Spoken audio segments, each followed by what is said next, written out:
Selamat datang di Growth Space, tempat kita bisa belajar, tumbuh, dan berkembang bareng. Bersama gue, Jonathan N.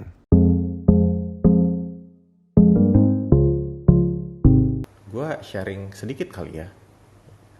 Jadi, bentar. Jadi, gue dulu sempat bekerja di salah satu startup unicorn, atau gue sebut aja lah ya. Boleh nggak ya sebut merek di sini? Sebut aja kali ya.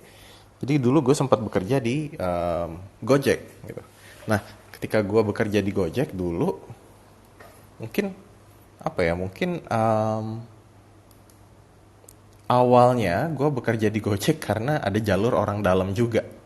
Jalur orang dalam artian gue terpapar sama lowongannya, bukan lowongannya, posisinya kosong.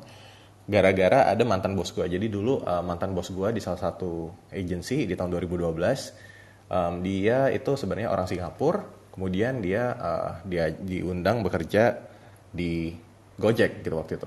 Dan kemudian dia memberitahukan ke gue, gitu, ini sebenarnya ada lowongan di posisi social media nih kosong nih, nggak ada headnya. Lo mau nggak ngisi gitu kan? Akhirnya gue gue coba ambil gitu ya, gue coba ambil, dan tapi itu cuma membuka ini ya, membuka kesempatan, bukan berarti jalur orang dalam jadi gue jadi langsung dikasih, nggak juga, karena di situ pun gue kayaknya ada beberapa kandidat juga, dan gue salah satu yang diinterview kan, dan akhirnya juga pilihannya jatuh ke gue gitu, dan itulah yang menyebabkan gue pertama kali bekerja di Gojek gitu, di startup unicorn. Nah, di sini juga ada Vikario dan Fikri. Gue menyapa dulu Vikario. Rio, halo Rio, selamat sore. Sore, sore. Dengar-dengar Anda bekerja di startup unicorn juga ya? Haha, betul, betul. Nah, boleh diceritain sedikit nggak kerja di mana dan gimana caranya awal pertama bekerja di situ? Kita ngomongin how-nya dulu deh. Ngomongin how-nya ya. Oke. Jadi konteksnya, oke. Jadi terms dulu kali ya. Tadi gue Ya, baru join, John. Gue nggak tahu lu udah sempat jelasin unicorn apa belum. ya, Udah sempat tadi? belum belum belum. Oke. Jadi unicorn itu adalah sebuah istilah ya buat perusahaan teknologi yang masih private. Nggak harus masih private sih. Pokoknya yang valuasinya itu di atas 1 miliar dolar Amerika. Di Indonesia kayaknya baru ada kurang dari 10. Salah beberapanya tuh kayak Gojek, Tokopedia, Bukalapak, Traveloka, terus kayak baru tuh Zendit ya, kayak baru berapa hari yang lalu di announce. Sama OVO, kalau ada yang kelewat, sorry banget, gue juga nggak terlalu ngafalin listnya gitu. Gue pernah kerja di Traveloka dan pernah kerja di Gojek. Di Traveloka dulu cuma sebentar, kalau di Gojek gue sampai sekarang udah 4,5 tahun. Gimana gue bisa masuk ke sana? Sebenarnya kalau di Traveloka itu gue masuk ke tim people operations, dan waktu itu tuh kebetulan gue juga di refer. Jadi memang punya referral ini tuh powerful banget. Tapi again, ini bukan zaman perusahaan zaman dulu ya, yang dimana kayak just because di refer lo langsung dapat pekerjaan, tetap di interview lagi. Dan waktu itu gue ketemu sama manajer yang juga berasal dari company yang sama kayak gue sebelumnya. Jadi sebelum Traveloka tuh gue kerja di McKinsey & Company, itu manajemen consulting. Terus waktu itu di Traveloka, head of HR-nya juga dari sana. Terus kita interview, cocokin visi, skill set, segala macam, terus lanjut. Nah, terus ceritanya juga gue masuk Gojek ini lebih seru lagi karena sebenarnya ini out of the blue banget. Long story short, gue tuh lagi main LinkedIn. Terus pas gue main LinkedIn, gue ketemu profil seru banget. Wah, ini ada orang di Gojek, ada orang yang into people development. Terus waktu gue ajak ngobrol, gue beneran cold email tuh gue cold DM di LinkedIn waktu itu. Halo, Mbak Aristi Widya, Mbak, kelihatannya passionate banget ya soal people development. Saya pengen dong ngobrol-ngobrol sama Mbak if you have time gitu. Dibalas 2 minggu kemudian, terus kita ngobrol ngalor ngidul 3 jam on people development ya. Kita ngebahas kayak buku-buku yang kita baca gitu. Waktu itu gue nggak ada niat sama sekali buat apply ke Gojek. In fact, gue baru tahu dia itu kerja di Gojek setelah gue kayak, oke, ternyata lo kerja di Gojek ya di tim HR. Right. Karena di Bentar, akhir berarti itu ngobrol doang ya, bukan interview ya sebenarnya? itu ngobrol doang, purely Alright. kayak networking gitu. Jadi gue pure pure networking, gak ada niat buat apply Gojek sama sekali. Baru di akhir pembicaraan baru kita ngobrol sebenarnya pada ngerjain apa gitu kan. Terus oh iya gue di Gojek di HR, dia bilang kayak gitu. Terus dia nanya ke gue, lo kerja apa Fik? Oh gue baru keluar nih dan gue belum tahu mau kerja di mana, masih nyari-nyari sih gitu. Terus dia bilang, oh oke, nanti kalau ada lowongan gue kabarin ya. Dan gue udah dapat offer dari company lain, tiba-tiba dapat lowongan lah dari Gojek gitu. Dan udah gitu gue di-interview beberapa stage, akhirnya dapet lah lowongan tersebut. Gitu Right. sih ceritanya. Jadi awalnya dari ngobrol-ngobrol ya justru ya. Karena Bener, lo sendiri membuka jalan ya sebenarnya bisa dibilang. betul, betul. Right, right. Itu can be another. Nah, gue membuka jalan dan apa ya, menemukan opportunity yang nggak ada di karir website. Tapi itu story gue masuk Gojek tuh dulu kayak gitu. Oke, oke. Nah, sekarang ke Fikri. Nah, Fikri ini cukup seru nih. Dia dari ada di Bukalapak ya, terus juga sekarang bekerja di Facebook Singapura, gitu ya, Fik? Masih di situ, Fik? Masih, alhamdulillah.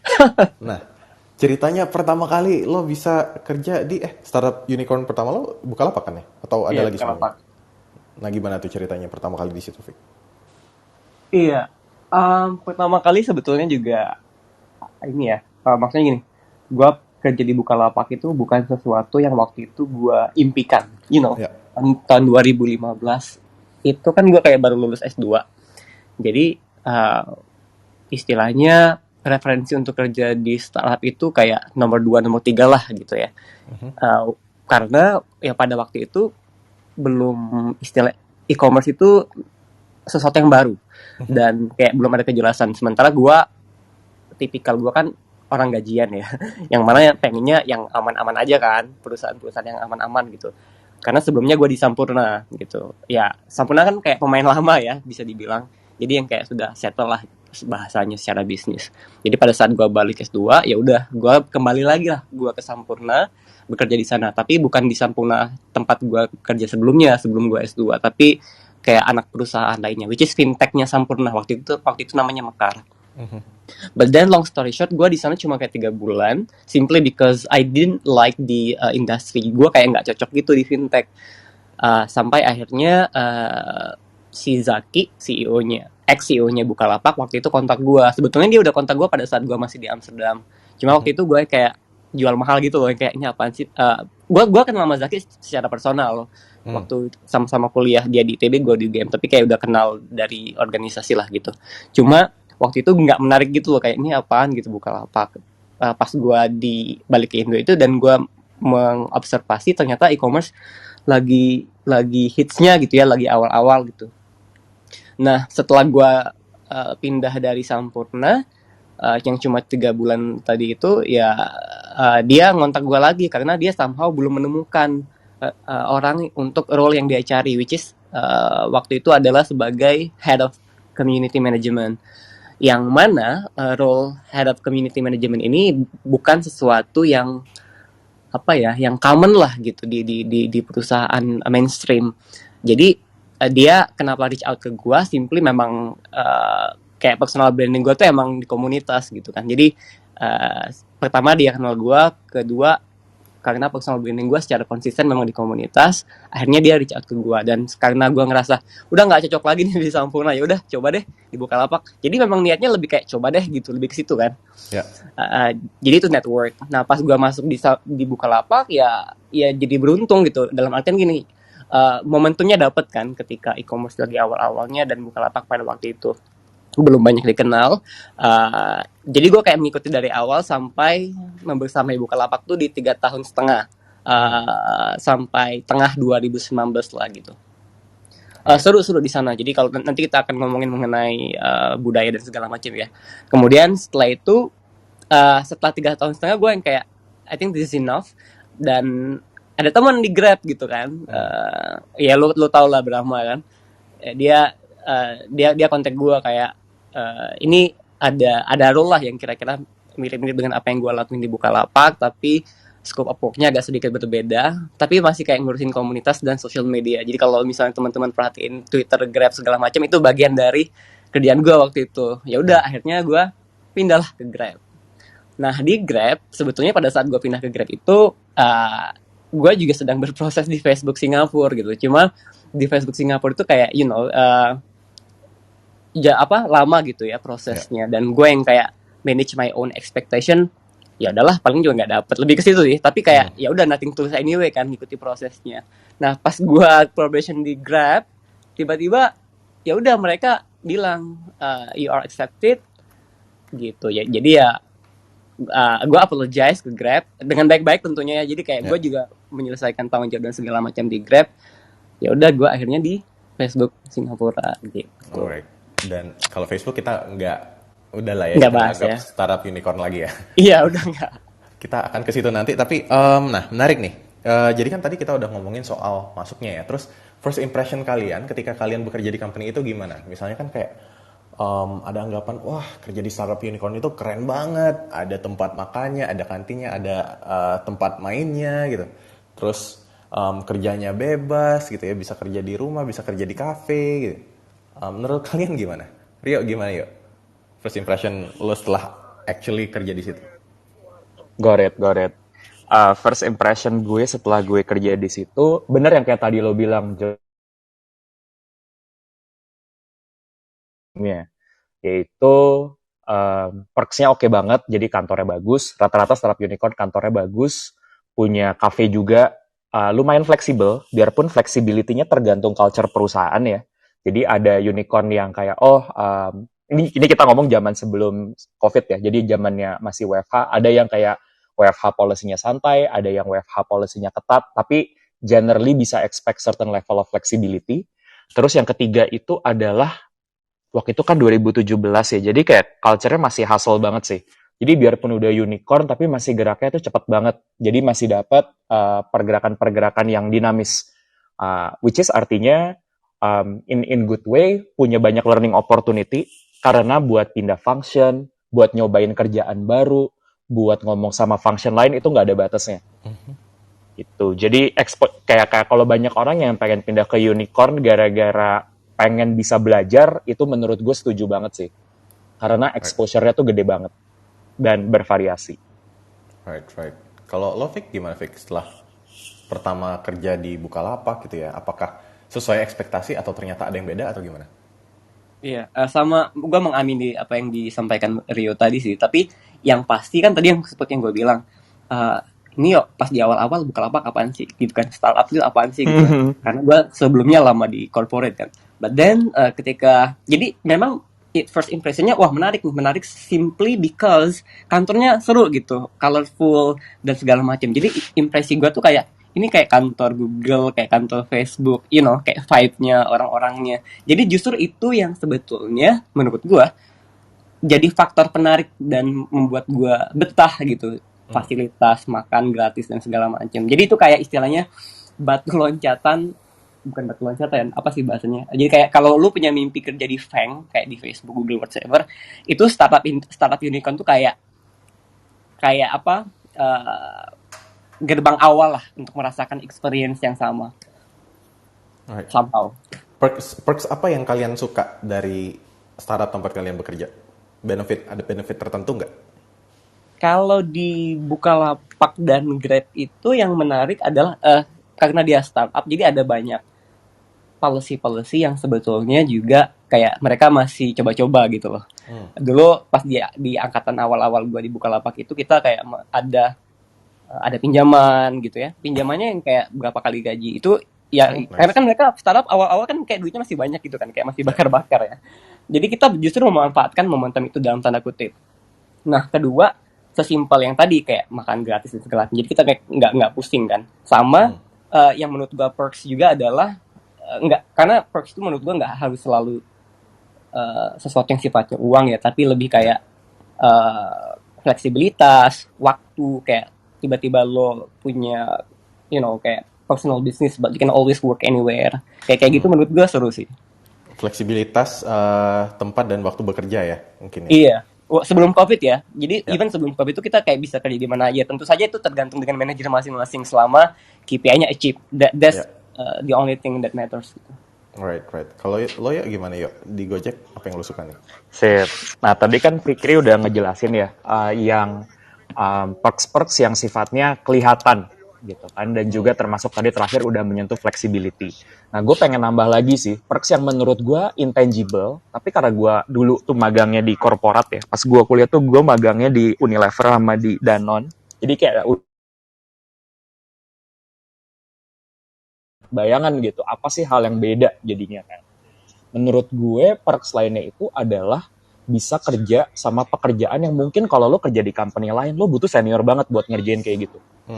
Right, Kayak right. misalnya, iya, jadi kayak bisa ngerjain hal yang misalnya, apalagi kalau company kecil ya, beneran ngerjain proyeknya bareng sama chief level. Itu mungkin kalau di company lain lo butuh kayak 10 tahun atau 15 tahun pengalaman, baru lo bisa kerja sebelahan sama chief level, dan beneran diajak meeting sama mereka intens. Terus yang kedua, dan ini mungkin agak spesifik ke Gojek, karena kita juga punya tim engineering di India, dan gue banyak kerja sama engineer, gue sering banget business trip. Gitu, Kayak karena kita biasanya. memvalue human interaction, memvalue collaboration, jadinya itu buat gue exposure dari pertama traveling emang seru, dan yang kedua adalah jadi bisa immerse ke culture yang berbeda sih. Right.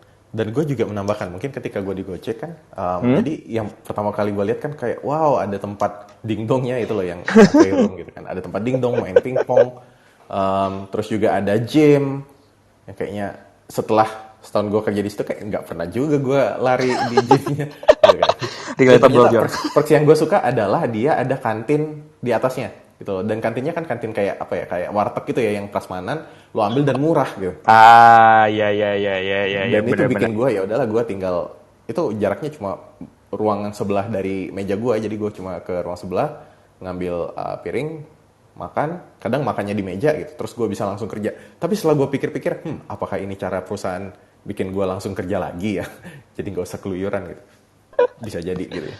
Bisa jadi, John, di yang gue tahu kalau perusahaan yang udah lebih advance tuh keputusan kayak gitu emang dibikinnya secara scientific dan emang ada alasannya sih. Gitu. Termasuk kan meminimalisir daripada orang naik turun lift, terus kayak pergi makan di mana, ya udah makannya di kantor aja biar lebih efisien. Tapi gue nggak tahu ya kalau di Gojek tuh karena itu apa enggak. Tapi gue tahu banyak perusahaan yang benar-benar mikirin strategi foodnya tuh kayak gimana. Right. Nah, terus kalau kita ngomongin, tadi kan kita ngomongin perks. Kalau challenge, gimana menurut kalian?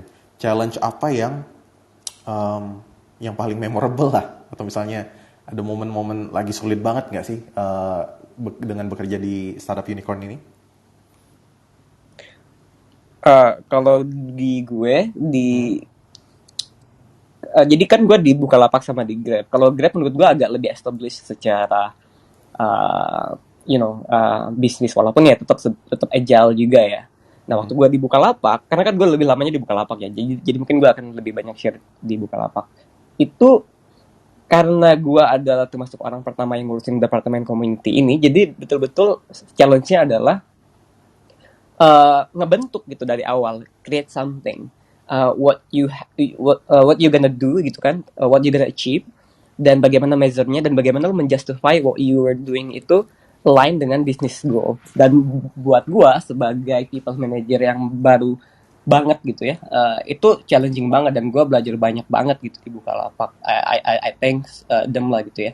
Dan menurut gue challenge juga adalah karena ini adalah startup yang mana kadang-kadang business goals-nya berubah dalam hitungan minggu, even hari gitu ya. Jadi lo mau nggak mau harus fleksibel dan nggak boleh baperan gitu, harus adaptif, dan ya udah, what you want and what I initiate should like align, but it doesn't work, then just let's move on gitu. Jadi betul-betul mentality yang terbangun akhirnya dari challenge itu jadi mentality yang menurut gua keren sih, karena kayak lo bisa adaptif kan. Contoh misalnya kayak hari ini kita putusin pokoknya Q1 ini yang harus kita lakuin, itu tiba-tiba tengah jalan berubah. Dan sebagai people manager sebetulnya yang stresnya itu adalah bukan managing up ya. Menurut gua kalau managing up tuh gampang lah. Justru adalah bagaimana lo bisa mengomunikasikan keputusan manajemen ke anak-anak lo. Itu yang menurut gua agak lebih sulit dibandingkan managing up gitu. Jadi itu sih kalau dari gua. Gua mau nanggapin bagian itu, gue setuju banget sih. Karena gue sendiri kan waktu itu lead tim social media ya di Gojek, dan itu bagian dari tim marketing kan. Nah, gue dulu bekerja di agency, gue biasanya kayak kita selama setahun tuh udah ada plannya jelas mau ngapain gitu ya. Di bulan Maret mau gini, quarter 4 mau segala macam, lalala, you name it lah. Nah, ketika di Gojek, gue tidak bisa mendapatkan itu. Gitu, kayak paling jelas plan itu ada plan 1 bulan ke depan. 3 bulan ke depan aja itu antara satu bisa jadi masih rahasia kan, karena kalau di industri startup kan gue juga mengerti bahwa ini kan very fast pace ya. Kalau misalnya plannya keburu bocor gitu ya, sampai ke misalnya kompetitor bisa jadi malah di develop duluan dan kita jadi kecolongan gitu. Nah jadi itu gue cuma bisa dapat plan itu ya sebulan dan itu jadinya butuh sangat cepat buat develop. Yang biasa gue bikin marketing plan itu butuh waktu 1-2 minggu gitu ya. Ketika di Gojek mungkin gue cuma butuh waktu 2-3 hari. Yang ya jadinya gue juga harus mengubah cara gue bekerja. Yang awalnya kayak wah challenging banget nih ya. Tapi ketika gue belajar gitu ya. Jadi mungkin sebelumnya gue bikin presentasi gitu. Gue bikin di PPT atau keynote. Oh milih background, milih komposisi, judul apa segala macam kan. Lama di situ milih warna font bahkan gitu kan. Tapi ketika gue mengerti, oh gue harus cepet nih. Jadinya gue memindahkan semua pekerjaan gue tulis di Word dulu. Jadi gue tulis di Word semua idenya udah gue masukin situ dan ternyata ketika gue tulis itu langsung 1 hari itu udah bisa jadi. Tinggal kemudian gue pindah-pindahin ke PowerPoint, gak usah bagus-bagus amat lah. Yang penting kebaca dan orang juga mengerti. Nah itu juga salah satu challenge dengan fast pace-nya itu sih mungkin ya. Kalau lo gimana yuk? Ada challenge gak dengan bekerja di Gojek? Wah, gue tadi mau nanggepin dulu sih yang Fikri sama John bilang, menurut gue itu bener banget, which is kayak adaptability ya. Dan gue tadi mendengar, dan menurut gue tadi kalian nge-package-nya tuh oke banget. Jadi in the way that bakal ada perubahan dan adjust. Jadi in one way sebenarnya jadi bisa belajar hal baru ya. Karena misalnya kayak tadi lo bilang John, lagi di agency lo cara kerjanya gimana, ketika lo kerja di tim social media in-house jadi agak berbeda, right? Tapi at the same time, buat banyak orang ini bisa jadi challenge. Karena apalagi kalau misalnya lo udah punya idealisme, harusnya nih kayak begini, ini nggak bisa kayak gitu. Ini tuh udah best practice. Jadi biasanya ini kejadian kalau orangnya udah experience. Dan dia udah kayak ngerasa bahwa enggak, gue udah 10 tahun ngerjain ini dan gini caranya. Gue nggak bisa ngikutin cara kerja yang ini. Atau kayak enggak, pokoknya gue kan di-hire buat ngerjain project ini. Kok tiba-tiba projectnya nggak dikerjain. Nah, itu menurut gue yang bisa jadi challenge. At the same time, gue mungkin ada di ujung sebelah satunya lagi, karena gue waktu itu join masih kayak baru kayak 2 tahun pengalaman kerja. Gue di ujung yang sebaliknya. Kayak hampir semua yang gue kerjakan itu tidak pernah gue kerjakan sebelumnya. Gitu. Jadi, kalau gue kan termasuk orang yang sekarang hobi banget baca ya. Actually, hobi baca gue tuh dimulai sejak gue masuk Gojek.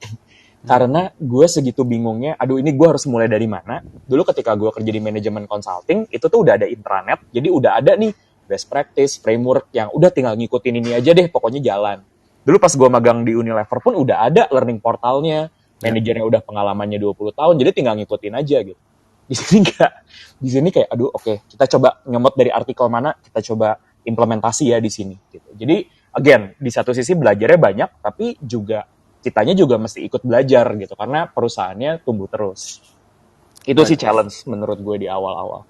Right, di satu sisi ketika kita bekerja di perusahaan yang sudah established ya kayak tadi lo bilang Unilever yang udah puluhan tahun gitu. Bahkan gue juga di agency yang mungkin udah puluhan tahun berdiri, mereka kan sudah ada sistem ya. Betul. Caranya begini apa segala macam, kita tinggal ngikutin. Betul. Dan itu sebenarnya jadi gue jadi merasa sih untung gue pernah bekerja di situ. Di satu sisi kan kalau startup itu baru dan ya udah sambil jalan sambil ngebuat sistem. Betul. Jadi dan masih A/B testing juga. Oh kita bikin kayak gini, oh ternyata nggak works, oke kita ganti sistemnya gitu. Oh ternyata masih kurang, oh ya udah kita tambahin lagi gitu ya. Benar. Di sisi lain ketika gue ada pengalaman kerja di company lain itu sebenarnya bisa memperkaya juga. Oh gue dulu ngerjain kayak gini, mungkin bisa gue implementasiin di sini nih. Tapi mungkin kalau yang teman-teman misalnya dari fresh grad gitu ya bekerja di startup, apakah bisa tadi oh ya udah gue baca-baca lebih banyak atau menurut lo gimana ya cara buat membantu mereka buat bekerja di startup ini? Wah seru-seru nih pertanyaannya. Kalau ngomongin fresh graduate, menurut gue, kalau gue mencoba memposisikan lagi ketika gue baru lulus ya, jadi gue agak meremove diri gue terhadap keputusan yang gue bikin. Karena kan dulu gue langsung masuknya corporate kan, ke manajemen consulting yang udah ada sistem. Gue sebenarnya almost by default menyarankan ketika baru lulus masuknya ke corporate dulu. Kenapa? Karena lingkungannya itu udah lebih stabil, lo bakal punya sistem onboarding yang jelas, punya manajer yang udah berpengalaman, terus udah agak lebih rapi lah. Dan premisnya adalah ketika baru lulus kerja, banyak banget hal-hal yang perlu kita pelajari untuk adjust dengan tempat kerja. Ya. Paling gampang misalnya gimana cara beretika di tempat kerja. Gimana caranya kita menyelesaikan masalah di tempat kerja. Karena masalah di tempat kerja beda sama zaman kuliah. Kalau kuliah udah kayak dapat datanya semua, kalau di tempat kerja kayak bahkan kadang-kadang boro-boro mau ngitung atau boro-boro mau eksekusi, datanya aja nggak ada gitu kan. Nah, adjustment-adjustment kayak gitu ditambah dengan perubahan di startup menurut gue kadang-kadang too much buat seorang fresh graduate. Tapi at the same time, gue tidak mau mengeneralisir juga, karena beberapa startup, menurut gue, pada akhirnya juga udah mulai membangun sistem onboarding yang lebih bagus, punya manajer-manajer yang kompeten, dan mulai memikirkan gimana sih caranya kita bisa meng-onboard fresh graduate dengan lebih baik. Jadi mungkin kalau gue bisa menyimpulkan, mungkin bukan soal bukan soal corporate atau startup, tapi lebih cari tempat di mana lo bisa belajar dan lo di-enable buat belajar. Karena kalau cuma sekadar bisa belajar, sebenarnya orang bisa belajar dari mana aja. Misalnya, let's say lo habis lulus buka franchise, atau misalnya jadi freelancer juga lo bisa belajar. Nah, tapi kalau milih company, coba pilih company di mana lo tuh di-enable buat bisa belajar. Enable buat belajar itu gimana? Misalnya punya manajer yang bisa ngajarin, dikasih waktu buat onboarding, dikasih juga resource-resource-nya buat belajar. Mungkin itu kali, Ateko yang bisa gue share. Right. Oke, kalau dari lo, Vic, gimana? Ada tips nggak buat para fresh grad biar lebih cepat adaptasi dalam bekerja di startup? Iya, tadi yang udah disampaikan sama Rio udah mengcover semua sih. Dan gue cuma ingin meng-highlight tadi yang dia bilang. Dan ini menjadi salah satu istilahnya cara gue lah ya. Ketika gue pindah-pindah kerja. Jadi gue pindah kerja itu 9 kali ya. For the past 13 years. Jadi kayak 13 tahun pengalaman kerja gue pindah 9 kali. Nah, tips yang selalu gue share ke orang-orang adalah, lu kalau pindah, cari tahu dulu siapa yang akan menjadi your direct manager gitu. Kayak manajer lu siapa, bos lu siapa. Karena ketika misalnya lo tahu dia siapa dan dia menginspirasi, lo aman deh. Lo mau kerja di corporate kayak, lo mau kerja di startup kayak, mau lo kerja di perusahaan yang nggak jelas kayak, selama misalnya si direct manajernya ini oke, dia punya kapasitas sebagai people manager yang keren gitu ya, dan bisa menginspirasi, you'll be fine, I believe gitu. Tapi again, itu kan faktor luck juga yang kadang-kadang kan, apalagi kalau kita fresh graduate nggak punya banyak opsi. Nah, mungkin salah satunya adalah yang bisa kita kontrol adalah ya udah, lu balik lagi being agile dan dan like open to any possibility to like learn about everything. Dengan memiliki personality itu, you'll survive kok gitu. Yang pertama tadi cari bos yang benar, tapi kalau emang nggak dapat ya udah, memang dari kapasitas kita yang memang harus tetap terbuka dan mau belajar tentang apapun. Iya. Dan berarti kalaupun mau apply ke satu perusahaan, kamu juga harus cari tahu ya tentang bosnya siapa dan juga mungkin culture-nya gimana ya, cocok apa enggak.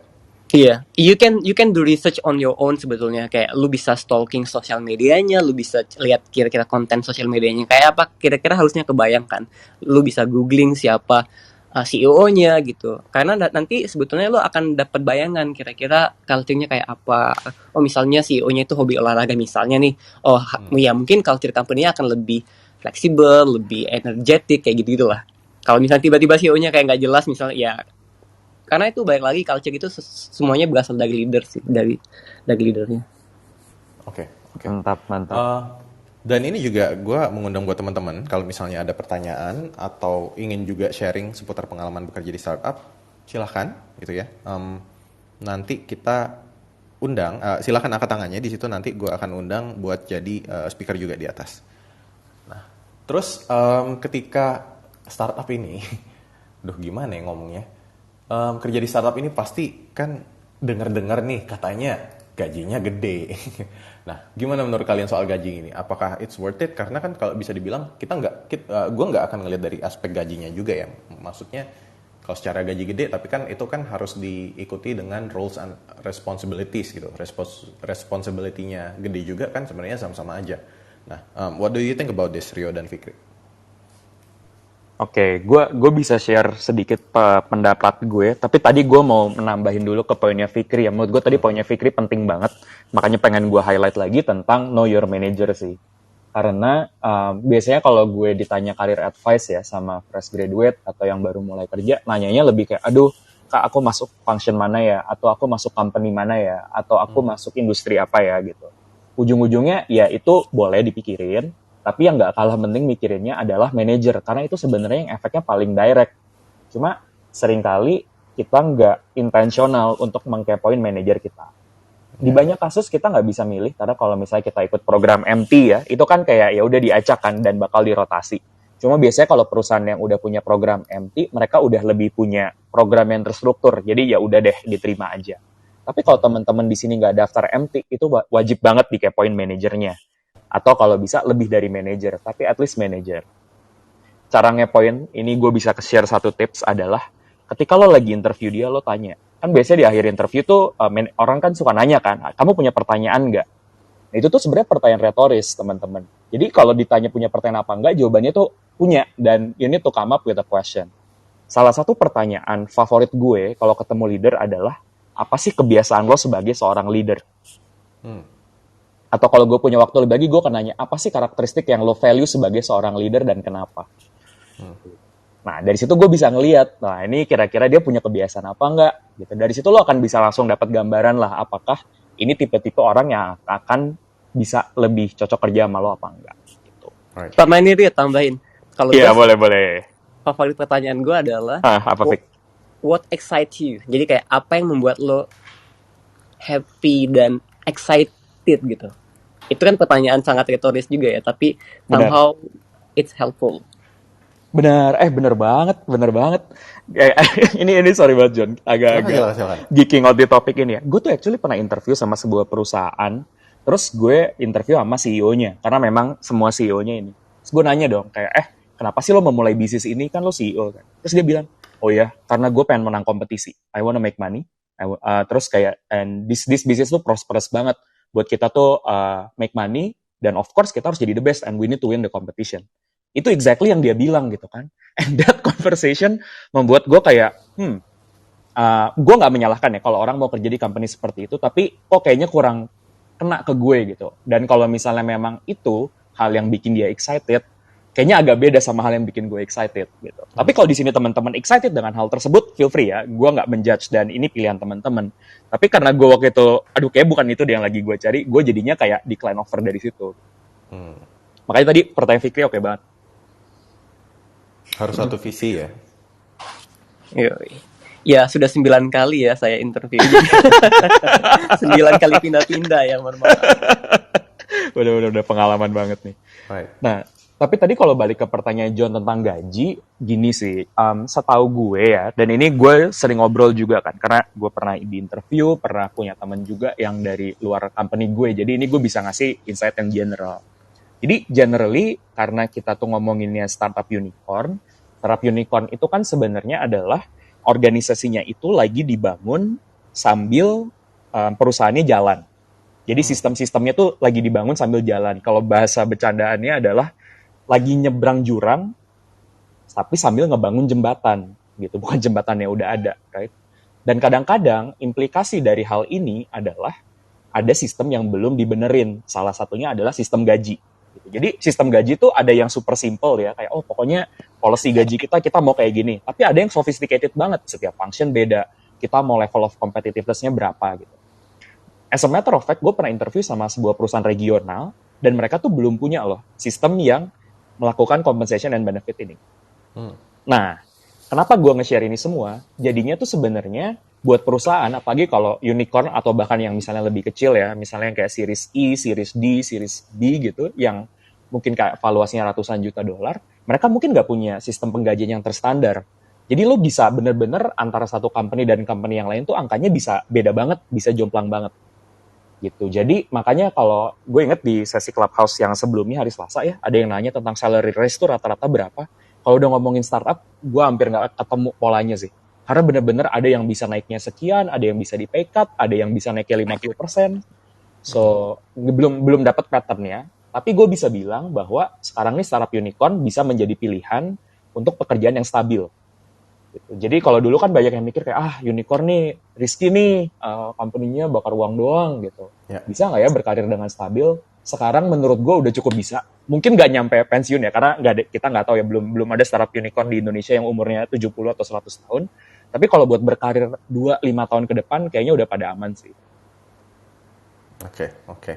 Kalau dari sudut pandang lo gimana, Fik? Iya, tadi all true.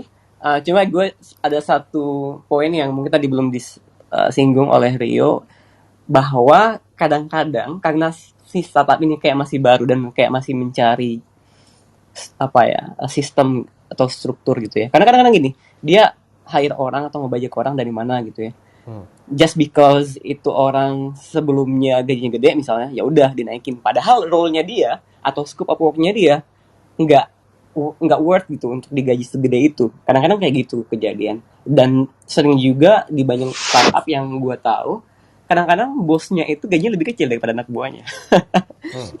Ada loh yang kayak gitu. Jadi it's really interesting actually. Tapi somehow yang gue tahu juga sekarang para unicorn ini juga berbenah, yang mana mereka sudah mulai membenahi. Ya ada banyak juga lah startup kok VP-nya kok banyak banget gitu, kayak gampang banget gitu, kayak gampang banget ngasih title. Jadi secara gaji kalau ditanya gede, ya lumayan gede, tapi gedenya itu maksudnya sebetulnya lebih ke faktor luck aja, just because mereka belum punya sistem yang ajak tadi itu. Nah, begitu mungkin mereka sudah mulai menata dan punya benchmark, I believe itu nanti akan lebih terstruktur lagi sih. Tapi secara umum, gue juga meng-highlight apa yang tadi dimention sama Rio. Uh, Kalau balik lagi ya masalah gaji, job security, ya kalau lo kerja di unicorn, oke sih sebetulnya, nggak yang lu jangan takut deh, apalagi masih muda. Apa yang mau ditakutin sih, kayak selama lo bisa berkembang. Right, right. Nah, terus juga kalau ngomongin kerja di startup unicorn ini, kan kalau startup ya dengar-dengar karena sebenarnya sistemnya belum established juga, jadi bisa jadi kita juga bekerja apa ya, kayak job desk-nya lebih dari yang kita kerjain. Jadi mungkin kita ngerjain divisi lain juga atau gimana gitu. Menurut kalian gimana? Apakah memang begitu atau sebenarnya justru kalau kata Rio tadi, apakah ini kesempatan buat kita juga, oh kita juga bisa belajar dan tumbuh secara horizontal juga, nggak harus vertikal kan? Iya, betul. Ya benar. Karena memang justru di sinilah kita berperan untuk apa ya, sebagai agent of change. Jadi kayak misalnya, oke, lu ngerasa apa yang lo lakuin ini di luar kapasitas lo gitu, atau di luar scope of work yang harusnya lo deliver. Kalau ternyata lo bisa justify, you can also be a part of the change gitu. Bilang aja ke manajemen kan, which is good kan. Itu kalau dari perspektif idealnya gitu ya. Tapi kalaupun tidak, ya anggap aja ini sebagai sebuah opportunity untuk growing your learning curve gitu. Jadi kayak kurva pembelajaran kita juga semakin banyak gitu. Jadi gua ngelihatnya dari dua pendekatan itu sih. Kalau pertama tadi nggak possible, ya udah nggak aja belajar. Gitu. Ini seru banget sih bahasan ini. Nah, tadi mungkin gue pengen menjelaskan implikasi dari situasi startup unicorn ini ke teman-teman gitu ya, yang misalnya lagi considering. Tadi kalau gue nambahin dulu ke poinnya Fikri ya, tentang bahwa memang kayak misalnya level atau gaji itu tuh bisa benar-benar random. Makanya sebenarnya kalau kerja di startup ini memang perlu memaster the art of tidak membandingkan dengan orang lain. Gitu. Jadi maksudnya kayak ketika lo tahu ada orang, wah gila, gue umur 25 tahun, dia udah VP, gue belum VP, misalnya kayak gitu, right? Itu kan kayak comparison. Dan menurut gue jadinya kalau udah ngomongin di startup, jadinya itu sebenarnya malah merugikan diri lo sendiri sih. Karena setiap startup punya standar title yang berbeda. Lo bisa jadi chief di sebuah tempat, lo ketika pindah ke tempat lain, lo jadi analis gitu. Karena tergantung leveling system dari startup tersebut. Makanya di sini semakin perlu kita tuh jejak dan memaster kayak, oke, gue nih nggak ditentukan nih dari level gue tuh apa. Level or title is just a title. Ini perubahan paradigma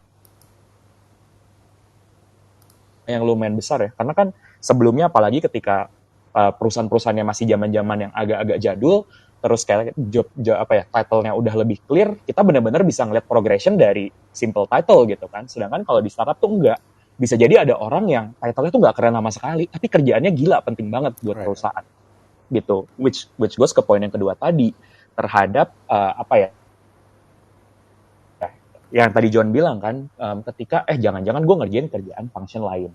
Again, ini mungkin John pernah share ini sebelumnya tentang realita gitu, bahwa in one reality sebenarnya iya sih, gue ini sebenarnya kayak agak-agak menjadi budak gitu. Kok gue ngerjain kerjaan lebih dari yang gue dibayar. Tapi yang kedua lebih ngeliat kayak, wah gila, kapan lagi nih gue bisa belajar hal sebanyak ini dalam waktu yang singkat, right? Nah, jadi tergantung ini paradigma seperti apa yang pengen lo percayai, karena tergantung apa yang lo believe gitu kan. Dan gue for so many years in my career, gue percaya ini tuh yang kedua gitu. Dan gue even menggunakan filosofi startup unicorn buat karir gue sendiri. Gitu. Maksudnya apa? Startup unicorn itu kan di awal-awal mereka tidak mengincar profit, tidak mengincar revenue yang banyak banget, tapi mereka lebih mengincarnya growth gitu. Sama gitu, gue nggak menjadikan gaji sebagai benchmark utama gue untuk bekerja, tapi lebih growth-nya. Karena gue sadar ketika gue grow dan gue punya skill set yang langka, nanti uang akan datang dengan sendirinya. Gitu. Jadi ini memang mindset yang gue pelajarin dari startup unicorn dan menurut gue itu works buat karir gue gitu. Karena setelah beberapa tahun mengakumulasi, ngerjain kerjaan yang di luar job scope, itu untungnya banyak banget. Mulai dari lo bisa kenal sama orang baru, dari organisasi lain, kayak as a matter of fact tuh gue pernah ngobrol sama orang marketingnya, dari orang marketing gitu, terus belajar, oh ternyata bikin brand guideline tuh kayak gini ya, oh ternyata media placement tuh kayak gini ya, padahal gue tuh ada di function yang tidak ada hubungannya sama sekali sama marketing gitu. Jadi gue bisa dapat skill set, bisa dapat connection, bisa memperkuat learning gue. Jadi jangan cuma dilihat dari sekedar wah gue ini kan di luar pekerjaan gue nggak mau ngerjain gitu. Tapi again ini balik lagi ke prioritas teman-teman sih, apakah itu yang dicari apa enggak. Karena mungkin teman-teman di sini ada yang di fase karir kayak, oh gue nggak butuh tuh kerjaan-kerjaan ekstra kayak gitu, gue cuma mengerjain sesuai dengan scope gue aja. Ya boleh-boleh. Right. Dan oke deh, gue mungkin nanyakan satu hal ini ya. Kan tadi kalau kita ngomongin kerja di startup gitu ya, mungkin awalnya itu ada jalur orang dalam artian oke, kita dapat info dari orang dalam atau misalnya orang dalam yang ngajakin lo mau nggak kerja di sini, habis itu kita ikut proses interview dan lain-lain lah. Tapi kalau dari teman-teman speaker di sini, kira-kira ada tips lain nggak gimana ya caranya agar kita bisa kerja di startup? Mungkin kalau gue tambahan juga, dulu gue melihat salah satu cara buat lo bisa bekerja di startup adalah dengan lo jadi anak magang. Entah kenapa kayaknya dulu juga gue di Gojek gitu ya, ditawarin si anak magang ini bagus, lo mau nggak? Si anak magang ini oke nih, lo mau coba nggak gitu kan? Gitu. Jadi karena misalnya mereka udah magang selama 2 bulan 3 bulan, abis itu tinggal kalau ternyata bagus, itu bisa jadi kita tarik juga jadi pegawai tetap gitu ya. Nah, kalau dari teman-teman yang lain ada nggak nih kira-kira tips apa ya buat kita bisa mendapatkan pekerjaan di startup? Gimana, Vic? Iya, iya magang itu sesuatu yang sering gue bilang juga sih ke teman-teman fresh graduate. Jadi kayak dan sebetulnya untuk bisa diterima magang juga is another challenge kan. nggak kita nggak bisa menerima banyak anak magang juga kan di startup. Cuma itu adalah salah satu tips yang menurut gue cukup gitu. Cuma seringkali yang kalau gue perhatiin, gue dulu pas di Bukalapak juga sering banyak menerima anak magang.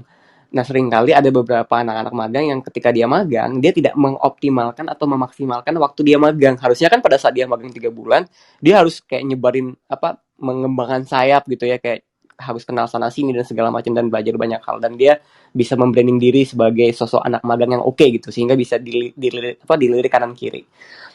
Itu satu, which is great already. Nah, yang kedua mungkin tipsnya adalah buat teman yang mau kerja di startup, uh, kalau gue sih, kalau misalnya kita belum ada jejaring di sana, ya kita harus mau nggak mau, karena berkaca pada diri gue 10 tahun, 13 tahun yang lalu ya, memang harus aktif secara apa ya, ya harus aktif kemana-mana gitu. Jadi kalau ada event atau apa, harus ikutan mau nggak mau, dan pada saat kita ikutan, kita nggak hanya sekedar ikut, tapi actively involved. Jadi beda ya, lo datang ke sebuah acara dan mendengarkan saja, beda dengan lo datang ke acara dan bertanya, ya kan? Yeah. Jadi sekali, sehingga disitulah momen dimana lo bisa reach out orang, lo bisa membuka koneksi gitu. Jadi karena kita kan bukan siapa-siapa, apa kita masih baru, dan kita adalah we are the only one who is responsible to introduce ourselves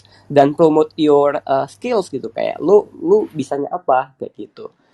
Jadi mau nggak mau harus harus harus jadi sosok yang aktif gitu ya.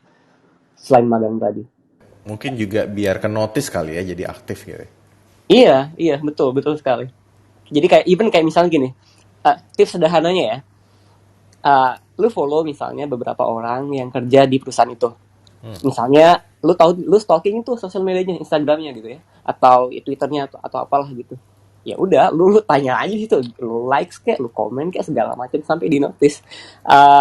Ya mungkin tapi harus hati-hati juga jangan sampai kayak nggak nih anak kelihatannya kayak stalker banget gitu kan, juga harus ya inilah apa diestimasi lah kira-kira frekuensinya Right. seperti apa. Tapi itu adalah salah satu tips dari gua sih, karena menurut gua it's kind of work buat teman-teman yang memang baru memulai atau mau terjun ke dunia karir di dunia kerja gitu.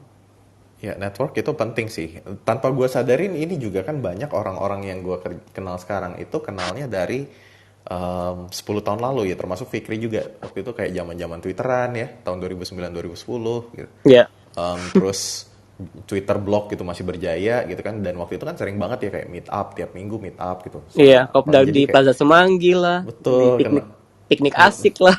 yoi, jadi kenal-kenalan lagi kan dengan orang-orang lain gitu. Dan ternyata fast forward 10 tahun kemudian, wah gila ini orang-orangnya udah jadi lah. Kayak lo sekarang udah kerja di apa?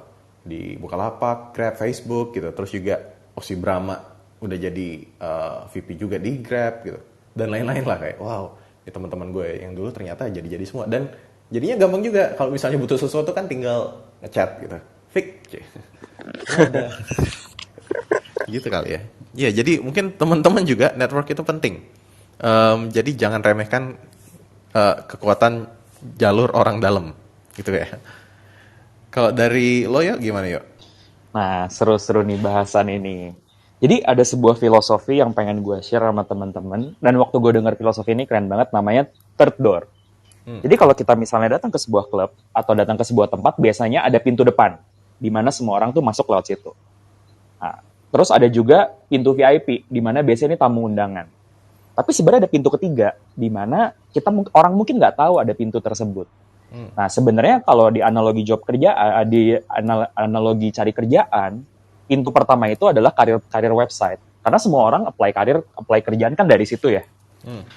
Dimana ketika apply dari situ, sebenarnya chance keterimanya agak lebih sulit. Kenapa? Karena apalagi kalau lu daftar di perusahaan yang famous, itu banyak banget yang apply, dan recruiter pun juga kan harus milihin kan satu-satu. Mungkin kalau perusahaannya udah canggih, mereka udah pakai teknologi yang namanya applicant tracking system, jadi CV lo di screen-nya sama AI. Which is sebenarnya kalau amit-amit CV lo jelek, ya gugur gitu.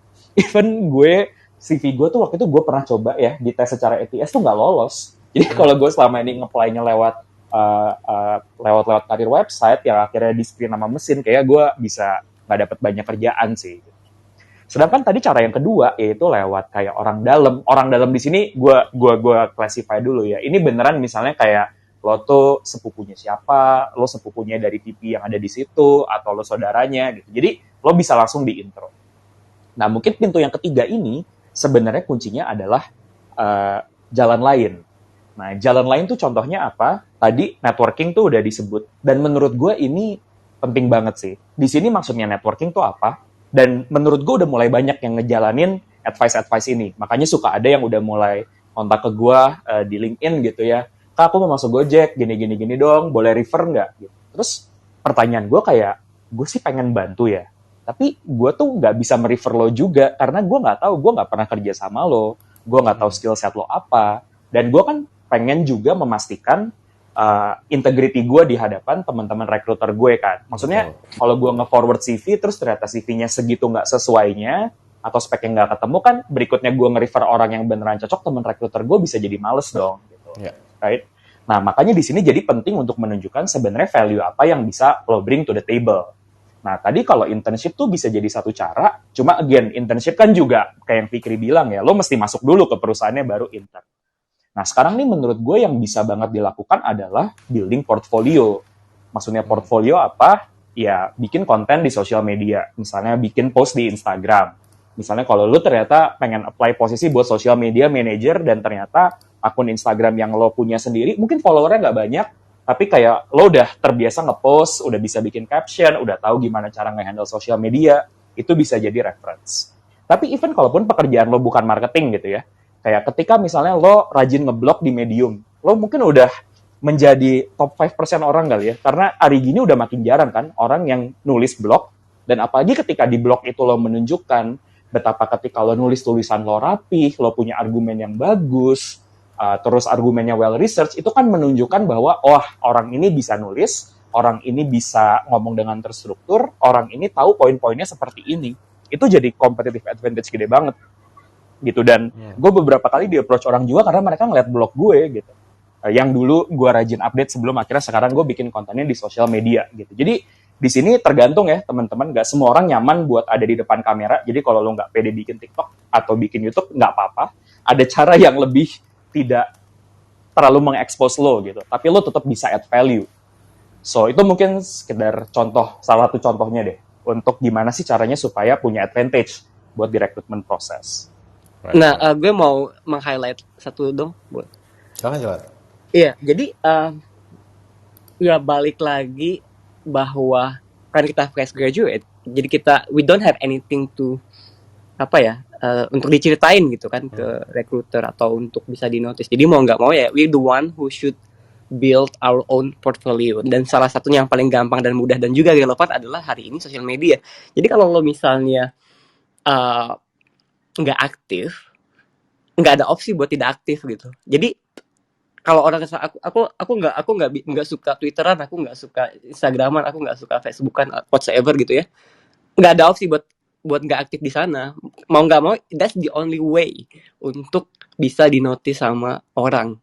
Karena kita bukan karena kita belum punya pengalaman kerja kan. Jadi ini yang pengen gue highlight, karena sering kali aku dapat curhatan gitu ya dari teman-teman fresh graduate, kayak dia udah malas sosial mediaan, atau kalau dicek sosial medianya masih nggak ada. Bagaimana kita mau tahu kapasitasnya sebagai apa? Paling nggak kan itu somehow bisa memberikan gambaran, walaupun again kadang-kadang orang juga konten suka faking ya. But that's another story lah. Tetapi maksudnya itu kan first impressionnya.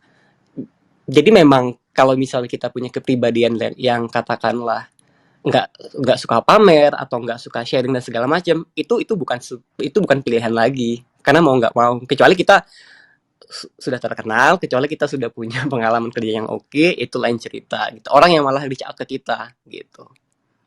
Gue nambahin dikit lagi nih ke Fikri, karena poinnya Fikri bagus banget. Karena gini, menurut gue yang tadi gue suka dari poinnya Fikri adalah intinya, kalaupun misalnya konten, ini teman-teman bikin konten terus kontennya nggak bagus gitu ya, sebenarnya itu adalah bukti untuk menunjukkan lo tuh passionate about something. Apapun itu gitu. Mau misalnya lo ternyata passionate tentang social media, atau lo tentang people development, atau tentang accounting, atau tentang hukum, ketika lo sering bikin konten tentang itu, lo bisa membuktikan ke orang bahwa lo beneran passionate. Karena kalau hari gini ya, misalnya kayak gue bilang gitu, John, gue passionate nih tentang people development. Tapi misalnya kayak John ngelihat presence sosial media gue nggak ada apa-apanya, kayak dari mana gue tahu lo passionate gitu. Jangan-jangan lo cuma sekedar suka aja. Tapi kalau misalnya gue share kayak oke, gue pernah nulis book summary ini, gue bikin konten kayak gini, orang jadi semakin ini beneran nih orang passionate nih terhadap subjek ini gitu. Dan itu caranya sekarang jauh lebih gampang ya dengan adanya sosial media. Ini jadi cukup kompleks ya, maksudnya gini, kan you only have one shot gitu ya, mungkin untuk ketika lo menarik perhatian orang ini, recruiter dalam artian misalnya user misalnya, lo cuma punya satu kesempatan, dia mungkin akan penasaran, oke ini orang siapa sih, akan lari ke Google gitu ya, mungkin akan dapat sosial medianya, akan dapat kemudian ketika diklik dan dilihat, oh ternyata gini doang gitu ya. Jadi di satu sisi juga kita pun harus prepare dengan kemungkinan tersebut ya, bahwa oke kita harus update our portfolio gitu, our CV, sosial media juga dirapiin kayak gitu ya.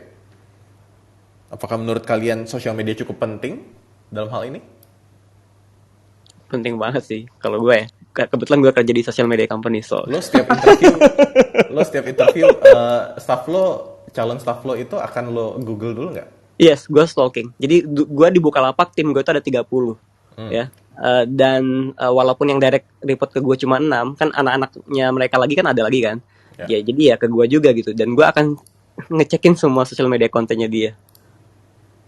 Oke, yang penting nggak ada yang Dan anarkis. iya, and FYI gue juga kayak pindah-pindah kerjaan juga ya jadi dari 9 kali gue pindah kerja itu cuma satu doang yang gue apply. Selebihnya tuh just because my own content on my timeline gitu. Jadi di blog gue pas gue ke Sampurna karena user gue ngelihat blog gue kayak apa. Pas gue ke Facebook aja mereka kontak gue lewat LinkedIn simply because kerjaan gue di Bukalapak. Karena gue sering banget sharing apa yang gue lakuin di Bukalapak gitu. Jadi Instagram gue tuh isinya kayak kopdar komunitas, isi LinkedIn gue juga sharing-sharing tentang kegiatan-kegiatan gue. Jadi bahkan pada saat kita sudah menjadi sosok yang profesional pun kita harus secara konsisten membangun image itu kan. Ya, ya. Tuh gue setuju. Apalagi yang baru mulai ya. Benar. Dan tadi kalau nambahin ya John ya, kayak tadi kan problemnya adalah waktunya cuma sebentar gitu kan. Kayak mungkin gimana caranya lu ke-notice kalau misalnya lu ternyata punya social media presence ini. Nah makanya waktu kemarin gue agak mengulik tentang LinkedIn, ya di luar profilnya, LinkedIn Summary itu penting banget. Karena sebenarnya di LinkedIn Summary itu gimana lu bisa menjual diri lo secara seluruhnya. Kalau misalnya ternyata lo punya hal-hal lain di luar yang tertulis di LinkedIn, apalagi kalau fresh grad kan biasanya LinkedIn-nya masih lebih sepi ya, karena belum punya pengalaman kerja banyak, ya ditulis bahwa, oh, gue suka menulis, ini link ke Medium post gue, atau misalnya abis nulis post di Medium, di-share juga di LinkedIn, atau misalnya nulis di LinkedIn, terus misalnya ketika lo udah nulis di LinkedIn, di bawahnya ada link, oke, buat konten lebih lanjut bisa ngeliat di Medium saya. Nah, itu yang kayak mungkin tadi Fikri bilang, ini sih nggak cuma sekedar fresh grad, tapi siapapun kalau misalnya pengen tetap relevan dan kayak dicari-cari terus ya share-sharing aja kerjaan-kerjaannya gitu. Dan itu win-win kan. Ini kan konten marketing ya, kayak kita sharing konten, kita sharing case study dari pengalaman kita, orang lain terbenefit, tapi at the same time kita juga jadi bisa nge-brand diri kita gitu. Dan ya mungkin kayak kata Fikri tadi, gimana caranya kita juga make ourselves so good gitu ya. People want us gitu ya. Jadi bukan lo ngelamar tapi justru lo yang di approach gitu ya. Dan ini mungkin ya nggak cuma dari social media, mungkin juga dari kerjaan yang sekarang kita lakukan gitu ya. Oke, kita kerjanya benar juga. Nah mungkin tinggal mikirin gimana ya cara amplify biar orang-orang tahu gitu bahwa sebenarnya di kerjaan kita sekarang achievementnya gede nih gitu. Yang Setuju banget John. Pertama bisa dilakukan mungkin dari LinkedIn lah minimal gitu ya. Tuh LinkedIn deskripsinya dibagusin kalau perlu cari-cari testing gitu. Dan plus one ke yang lo bilang, pada akhirnya kan tadi 10 menit terakhir kita ngomongin tentang personal dan professional branding. Itu kan sebenarnya bagian jualannya. Tapi kan sebelum jualannya harus ada yang diproduksi dulu kan. Dan ini menurut gue nggak kalah penting. Karena jangan sampai kita sibuk personal branding, tapi sebenarnya kalau orang nanya ke orang yang beneran kerja sama kita, kayak, wah gila dia mah kebanyakan pencitraan aja. Sebenarnya kerjanya nggak oke kok. Nah itu menurut gue akan tidak sustainable jadinya. Ya. Oke, karena kita sudah sejam juga, mungkin ada penutup nggak dari Rio sama Fikri buat teman-teman di sini mungkin yang mau kerja di startup? Ada pesan-kesan? Silakan. Pesannya apa ya? Uh, kalau dari gue sih mungkin cukup filosofis. Kalau misalnya kita masih fresh graduate, ya kita harus punya mimpi, punya cita-cita gitu. Kayak misalnya dan cita-citanya nggak apa-apa setinggi mungkin gitu. Pengen kerja di mana gitu ya? Pengen kerja di Facebook, pengen kerja di Google, atau pengen kerja di Amazon atau perusahaan-perusahaan apapun itulah ya. Pengen kerja di Mercedes-Benz gitu misalnya. Itu terserah gitu. Nah, kalau sudah punya mimpi enak tuh ngarahin step by stepnya mau ngapain gitu kan. Jadi yang pertama punya mimpi, kedua ya tinggal dilakuin. Cara ngelakuinnya tadi semua udah dijelasin. So start with the dreams and then jadi kalau bahasanya teman-temanku ada namanya Mbak Ai, dia tuh bilang kita harus punya mimpi setinggi langit, tapi jangan lupa untuk membangun tangganya gitu. Right. Itu sih. Right, nice. Mimpi setinggi langit tapi bangun tangganya juga. Oke. Iya. Gue setuju sama yang Fikri bilang gitu. Jadi kita clear dulu sebenarnya apa yang kita cari. Nah mungkin tips gue lebih kayak kalau misalnya lo udah clear dengan apa yang lo cari, lo apply tapi lo nggak dapet, dan lo dapetnya pekerjaan lain gitu ya, apapun itu mau di company yang lo nggak mau atau di mana gitu. Dan make the best out of it gitu. Jadi let's say misalnya komit kerja di tempat itu minimal berapa tahun yang lo nyaman. Gue sih biasanya menyarankan 2 tahun. Karena kalau kurang dari itu sebenarnya kurang ideal, lebih kayak lo belum merasakan up and down-nya lah di situ. Tapi jadi ideally stay di situ 2 tahun dan belajar dari situ. Dan barulah kalau misalnya ternyata itu belum jadi company idaman lo, gunain itu buat jadi batu loncatan buat ke company idaman lo, buat perpindahan yang selanjutnya. Jadi di karir gini tuh nggak ada yang kayak, wah kalau nggak dapet ini the end of the world. Nggak kok gitu. Jadi ini tuh kayak dari satu tempat ke tempat lain, garis lurus. Kadang-kadang jalan yang ada tuh kayak lo nyebrang gunung, kadang-kadang jalannya berkelok-kelok karena lo nggak bisa nembus gunungnya secara langsung. Ya, So make the best out of apa yang teman-teman punya. right. Dan mungkin juga gue ingin menambahkan buat teman-teman yang ingin bekerja di startup, ya tadi ya, seperti yang sudah dibilang juga, make yourself so good, the company want you so bad gitu loh. Jadi kalian juga mungkin nggak susah ngelamar, gitu. Mungkin kalian sendiri yang bakal di-approach sama si startupnya. Dan terima kasih juga buat Trio sama Fikri dan juga teman-teman yang sudah hadir. Terima kasih, terima kasih. Ini hari Sabtu, betul, tapi kalian masih mau sharing, thank you banget loh. Santai. Ini tadi emang gak ada yang nanya jadinya ya? Gak ada, pada malu-malu, ya udahlah gitu. Kayak gini, kalau menurut gue sih sayang ya, karena ini sebenarnya kesempatan lo buat nanya langsung dan juga mungkin juga bisa dinotis orang-orang sini. Jadi di satu sisi juga membangun networking, tapi ya udahlah. Iya. Bener juga ya, itu kesempatan mempraktekkan yang tadi dibilang ya. Iya itu loh. Kan Iya kayak, kan? gitu. Gue juga sempet nanya kan ke beberapa orang lah. Gue juga randomly pick people gitu, gue invite, tapi kok lo nggak mau jadi speaker? Katanya kayak, aduh malu nih, gue masih belum ada apa-apanya. Nah justru jadi mindset yang seperti itu yang menurut gue sayang gitu. Padahal ini opportunity, tidak banyak orang yang mau mengundang lo dan ngasih lo kesempatan untuk dilihat orang banyak gitu kan. Dan sekarang kan yang kita butuhkan sebenarnya exposure. Even if you're good, tapi nggak ada yang tahu, sayang sekali. Itu justru harusnya yang menarik dibahas sih sebetulnya. Nah ketika gue bilang 2 gini, ada 2 nih. Ya udahlah, kita oke, Wah, ada 3 orang mau nanya, seru. silakan. Wih, silakan. langsung nih, seru. Ada Shoki, kita ke Shoki dulu. Shoki, Oke. kamu mau sharing, mau nanya atau mau gimana Ki? Mau nanya aja Bang Jo ke Bang Rio lebih. Silakan. Boleh. Hai Bang Rio, hai Bang Fikri. Halo Syauki. Ya, Bang Rio mau nanya nih, sering dengar podcastnya Follow Your Flow juga. So, aku tahu kalau Bang Rio punya experience di manajemen consultant. Jadi yang mau aku tanya dari perbandingan antara manajemen consultant ke startup, yang mana pas awal-awal Bang Rio masuk itu masih awal-awal ya. Itu lebih kemana yang lebih punya waktu untuk mikirin non kerjaan Bang, dari sisi free time maksudku, dan dari sisi learning culture, mana yang bisa lebih push kita untuk develop diri kita lebih, Bang Rio. Itu aja. Makasih Bang Rio. Oke, seru. Syauki, kalau gue nangkep pertanyaan lo, thank you banget ya udah dengerin Follow Your Flow. Kalau gue mau nanya, kalau gue bisa clarify pertanyaan lo adalah membandingkan antara manajemen consulting sama startup dulu ya ketika baru mulai, dari segi waktu sama dari segi development, itu ya? Iya, benar banget. Oke, sip. Oke, gue bahas pertama dari segi waktu ya. Kayak ini, gue disclaimer dulu. Ini pengalaman pribadi gue. Jadi mungkin kalau lo ngobrol sama orang yang pernah kerja di konsultan dan pernah dikerja di startup, orang lain mungkin beda.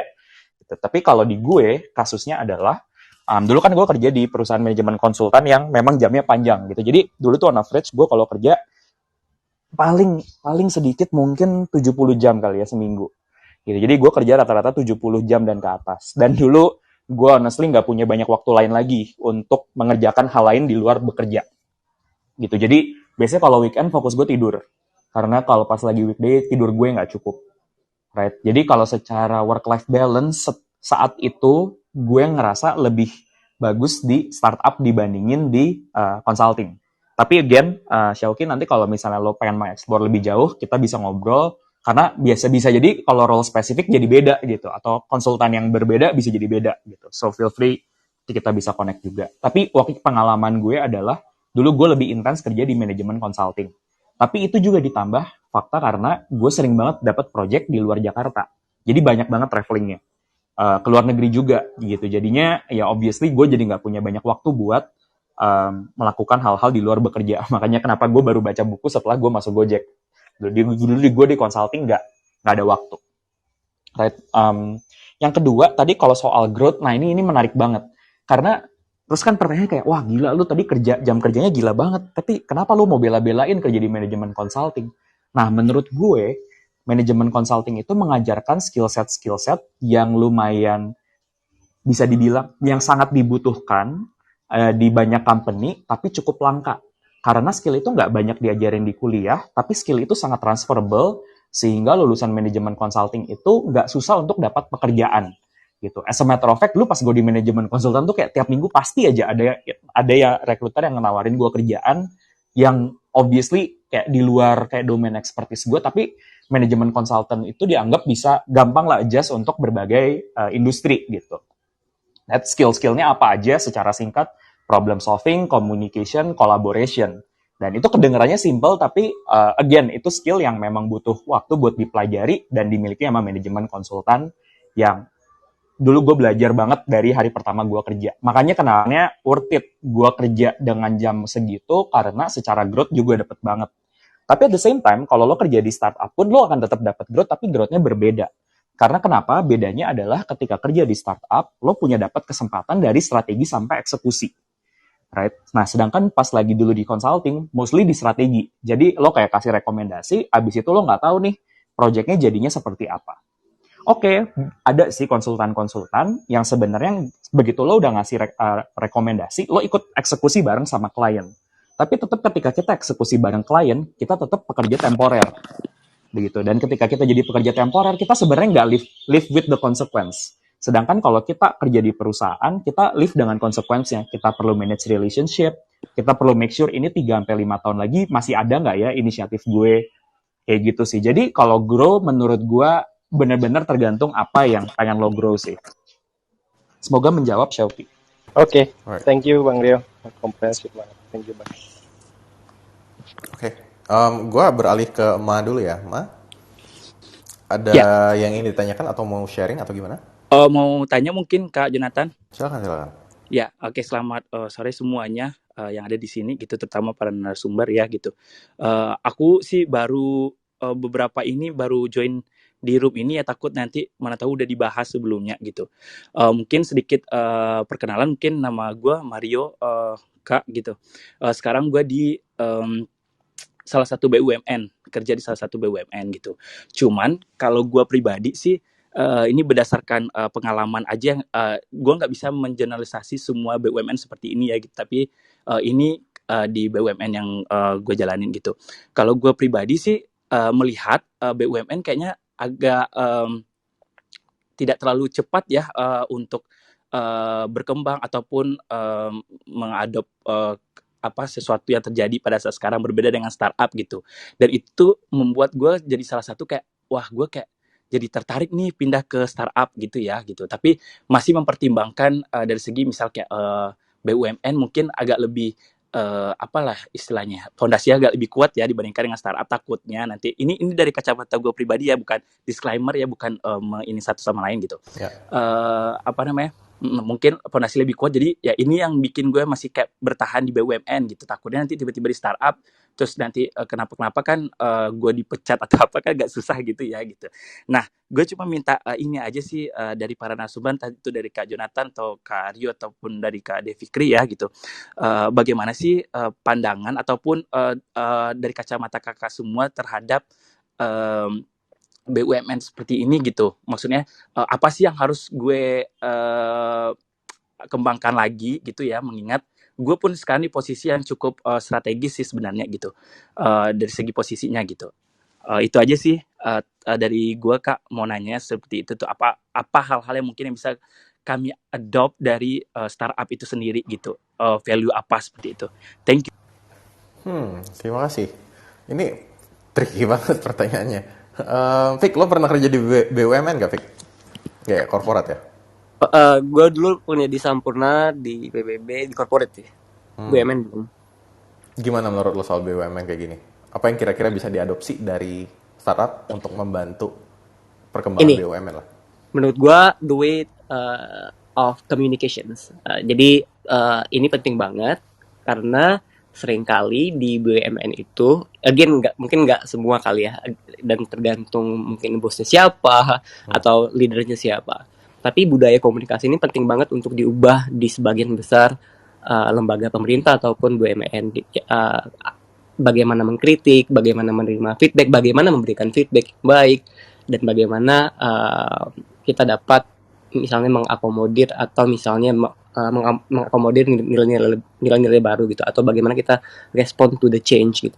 Nah ini menurut gua sangat krusial karena seringkali perubahan itu susah terjadi just because nggak ada jalur komunikasi yang jelas. Jadi orang-orang yang mungkin keidean something atau punya inisiatif tertentu akhirnya terjebak pada apa ya? Ya pada culture yang mana mereka nggak pede gitu buat ngomong kan, karena memang tidak diwadahi atau tidak membuat mereka merasa safe untuk speak up.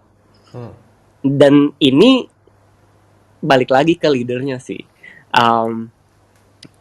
Kalau leadernya katakanlah nggak terbuka, kayak BUMN kan harusnya kalau menurutku sih sekarang sudah agak lebih baik ya untuk beberapa BUMN ya, karena ya menterinya mas-mas lah ya. Jadi paling nggak kayak temanku di Telkom gitu sih, Fajrin itu somehow dia sudah mulai menerapkan beberapa nilai-nilai baru gitu, di mana kayak proses komunikasi juga agak sedikit lebih baik, kayak bawahan itu bisa speak up, bisa memberikan masukan, bisa memberikan arahan gitu. Itu sih aku nggak tahu tadi masnya di BUMN mana, tapi yang pasti menurutku sih komunikasi ini kayak bagaimana kita dapat memastikan bahwa semua orang itu memiliki perasaan aman untuk berbicara, memberikan pendapat, dan memberikan feedback. Itu sih. Right. Itu ya, jadi kita juga selalu open dengan ide-ide baru gitu ya.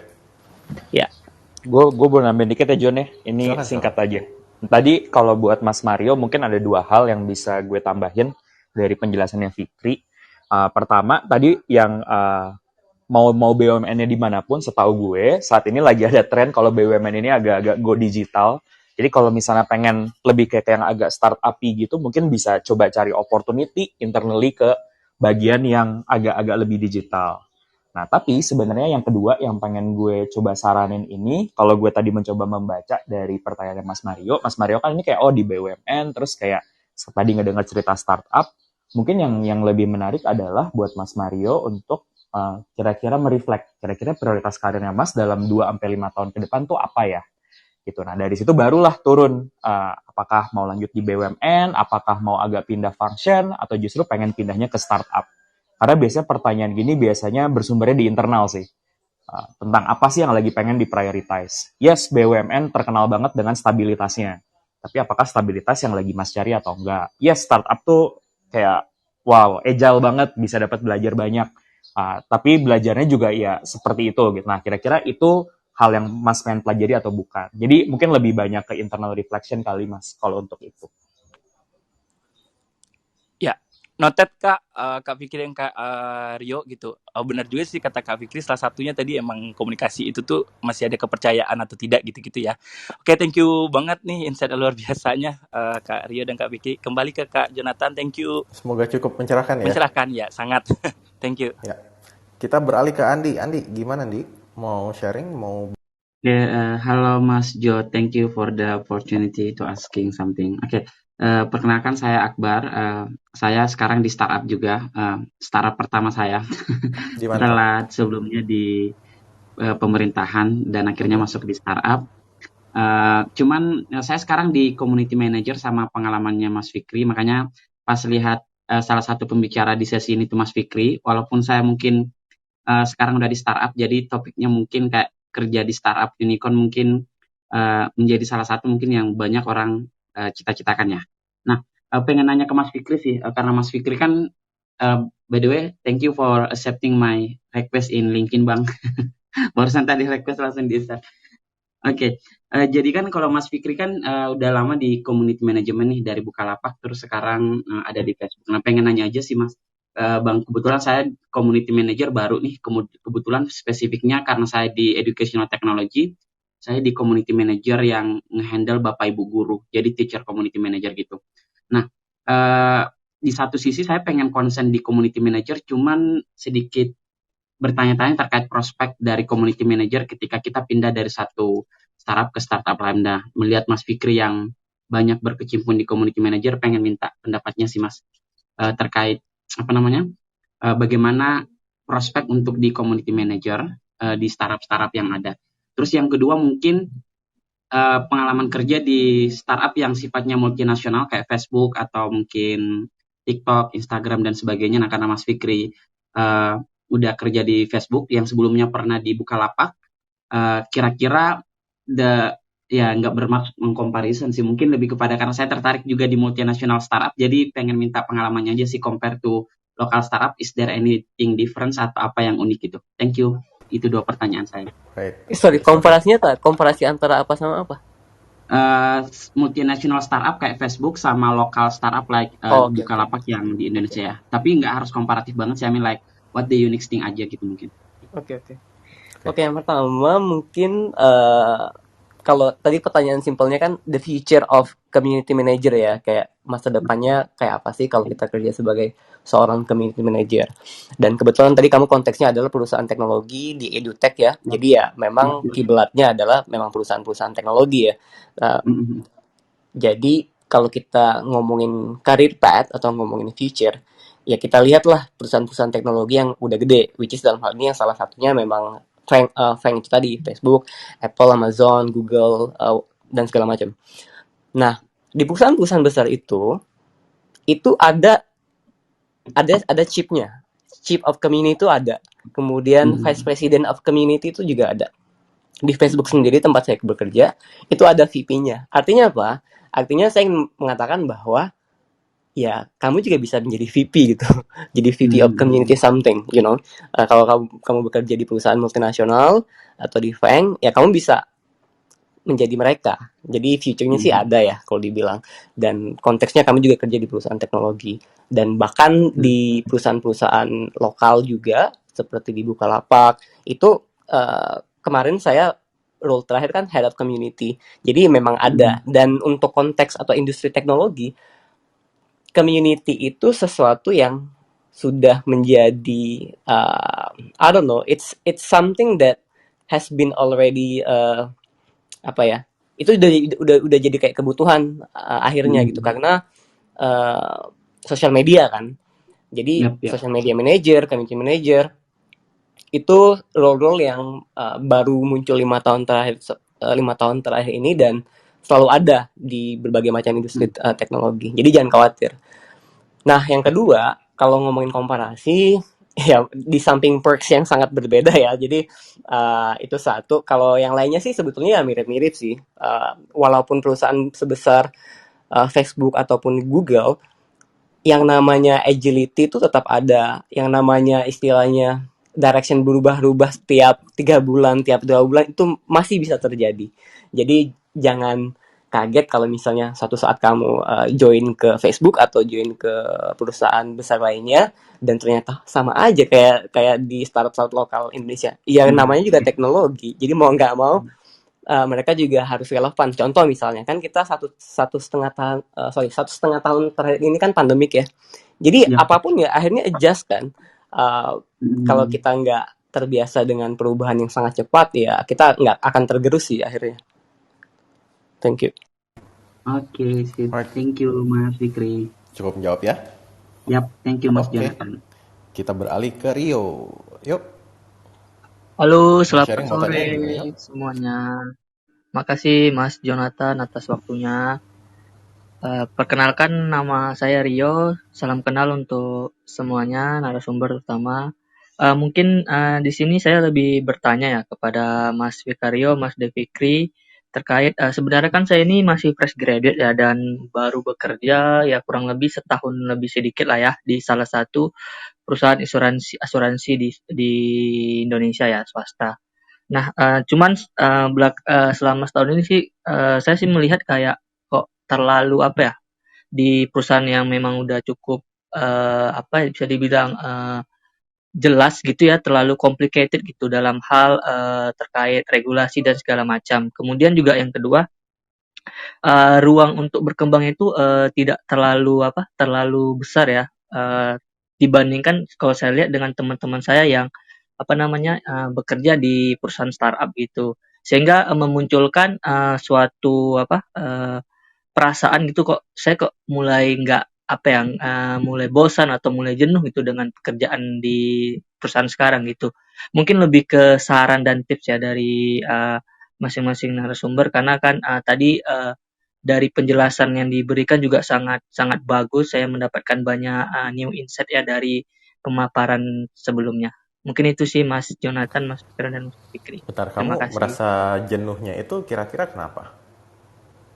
Karena ini apa ya, pekerjaannya terlalu gimana ya bilangnya itu complicated gitu sih, nggak terlalu banyak yang disasar gitu loh.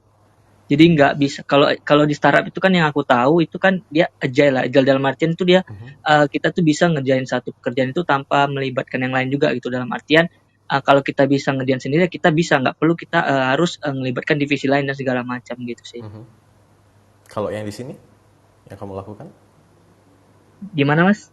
Kalau yang kamu lakukan, apakah seperti itu juga atau Enggak, enggak? kalau di tempat aku nih kita tuh kayak lebih banyak berhubungan juga sih dengan divisi-divisi lain untuk hal-hal yang simpel kayak gitu.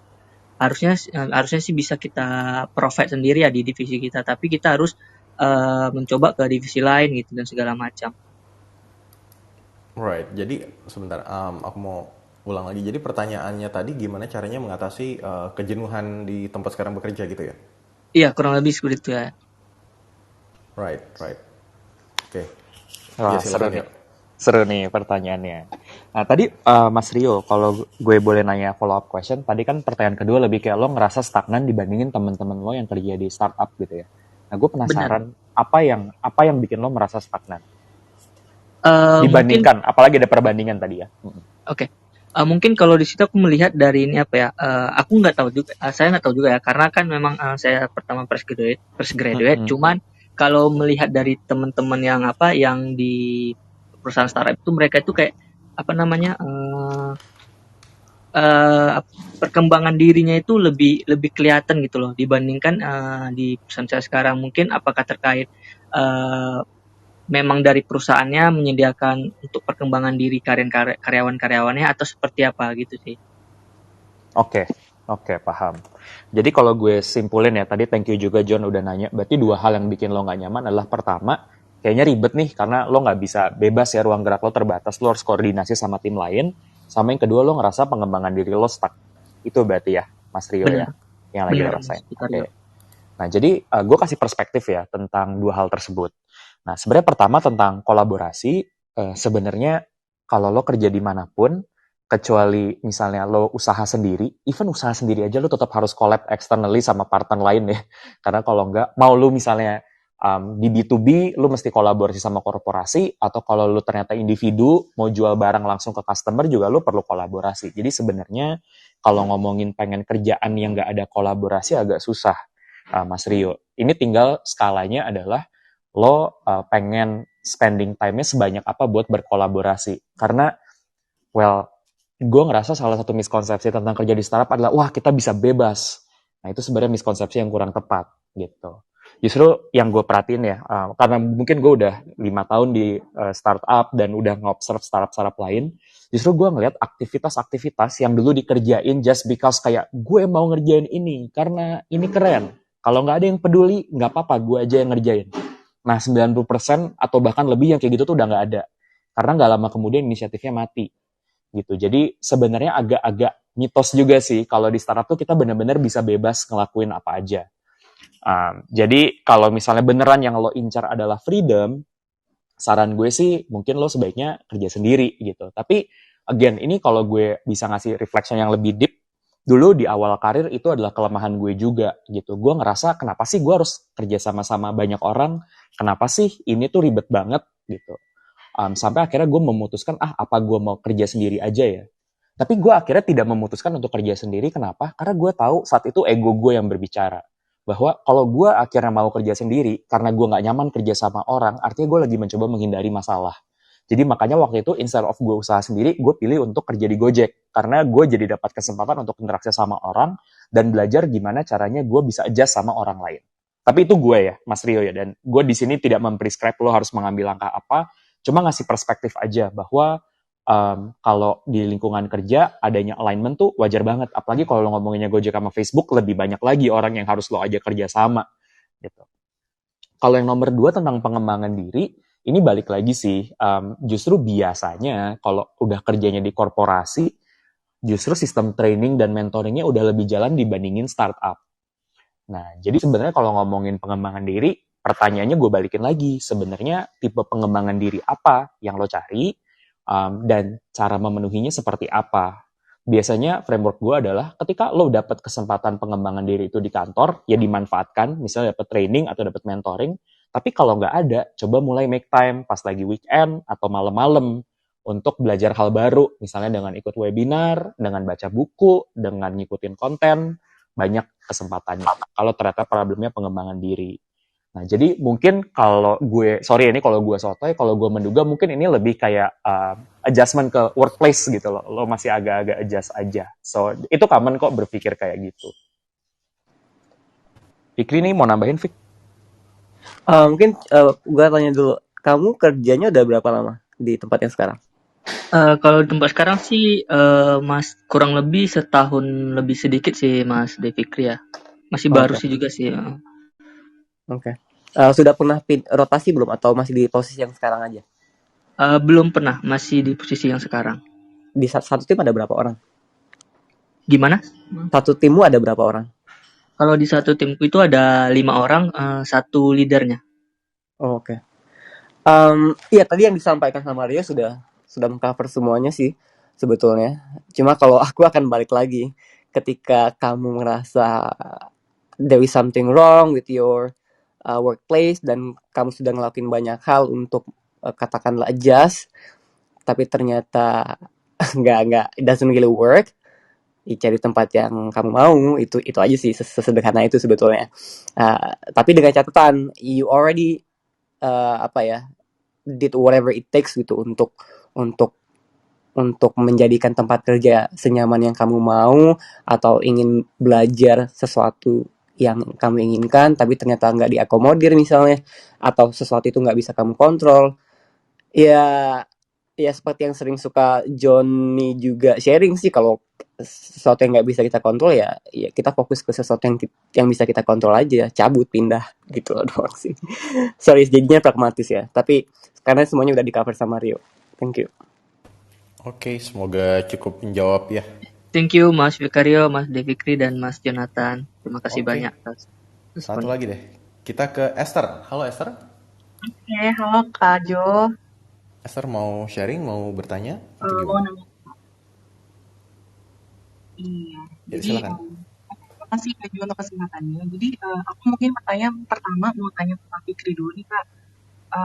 Pertanyaan aku adalah, apa sih Kak yang memotivasi Kak Fikri sampai bisa belajar sebegitunya, bisa pindah-pindah tempat kerja, dan juga yang pastinya sih bisa meraih mimpi Kak Fikri sih. Itu yang pertama. Jadi mungkin kalau yang sekarang yang kita lihat, oh oke, Kak Fikri kerja di Facebook gitu. Tapi aku percaya bahwa sebelum Kak Fikri di Facebook pasti pernah melewati masa-masa nggak percaya diri, atau mungkin kehilangan harapan, atau mungkin nggak sih kayak mimpi ini bisa terwujud gitu. Jadi kayak pertanyaan aku adalah, apa sih yang memotivasi Kak Fikri untuk bisa menjadi seorang Kak Fikri yang sekarang? Seperti itu. Itu yang pertama. Dan yang kedua, sebagai seseorang yang sudah bekerja di Facebook, mimpi apa sih yang Kak Fikri belum achieve ke depannya? Itu untuk Kak Fikri. Dan juga yang kedua untuk Kak Fikario, mungkin pertanyaan aku adalah, apa yang membuat Kak Fikario yang misalnya dulu background-nya kan bukan di HR ya Kak, kalau sekarang kan mungkin Kak Fikario lebih ke HR. Jadi kalau misalnya dulu nih waktu lulus, itu kan kalau nggak salah Kak Fikario itu kan di teknik ya.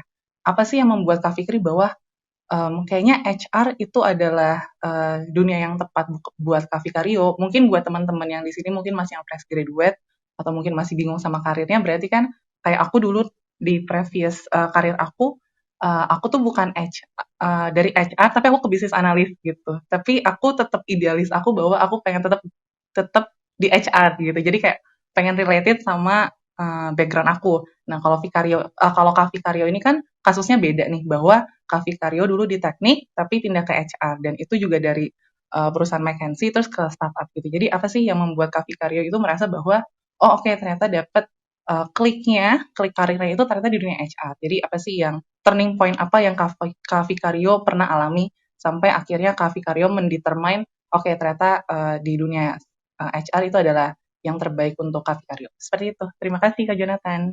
Thank you. Ini yang mana dulu? Fikri dulu. Oke. Halo Esther, thank you for asking. Coba kamu, jadi 2 minggu lalu kebetulan uh, sempat nge-tweet tentang kayak motivasi saya gitu ya, dan kebetulan kemarin sempat viral dan di pick up sama Detik. Jadi kalau kalau kamu googling Fikri Detik gitu ya, ya itu bisa ke artikel saya gitu. Nah intinya adalah memang betul harus ada motivasi. Yang namanya hidup harus ada motivasi kan, harus ada mimpi. Karena kalau nggak ada itu, ya bingung kamu ngapain kan gitu. Nah kalau saya, apa yang membuat motivasi saya hingga di tempat saya sekarang,